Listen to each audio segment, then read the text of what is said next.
আসসালামু আলাইকুম। গুনাহ করা সহজ, গুনাহ মাফ করা আরও সহজ।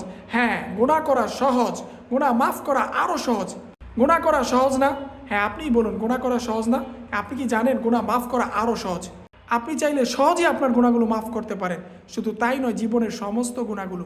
আমরা কেউই ভুলের ঊর্ধ্বে নই। মানুষ মাত্রই ভুল করে এবং সে ভুলের ঊর্ধ্বে নয়। ইচ্ছা অনিচ্ছা আমাদের গুনাহ হয়ে যায়। আপনি চাইলে, আমি চাইলে, যে কেউ চাইলে সহজেই গুনাহগুলো মাফ করতে পারি। এমন একটা সুযোগ, এমন একটা স্পেশাল অফার আমাদের জন্য আছে। খুব সহজ একটা আমল।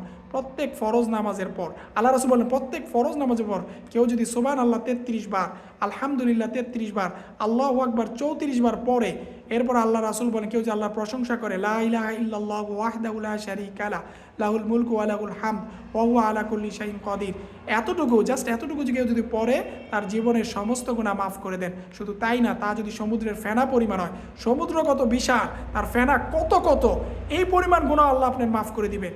ক্বালা রাসূলুল্লাহ সাল্লাল্লাহু আলাইহি ওয়াসাল্লাম, আল্লাহ রাসূল বলে এই আমলটা কেউ যদি করে, গুফিরাত লাহু খাতায়াহু ওয়া ইন কানাত মিসলা জাবাদিল বাহর, তার জীবনের সমস্ত গুনাহ মাফ হয়ে যায়। শুধু তাই না, তা যদি সমুদ্রের ফেনা পরিমাণ হয়। আরও যদি বলি, আল্লাহ শুধু ক্ষমাই করেন না, আল্লাহর অলির খাতায় তার নাম লিখে দেন। কত সহজ, কত সহজ গুনাহ মাফ করানো। গুনাহ করা যেমন সহজ, গুনাহ মাফ করানো তার চাইতে আরও সহজ। কি তাই না? শুধু ইচ্ছা করলে আপনি চাইলে গুনাহ মাফ করাতে পারেন, আপনার সারা জীবনের গুনাহ। আল্লাহ কতই মহান।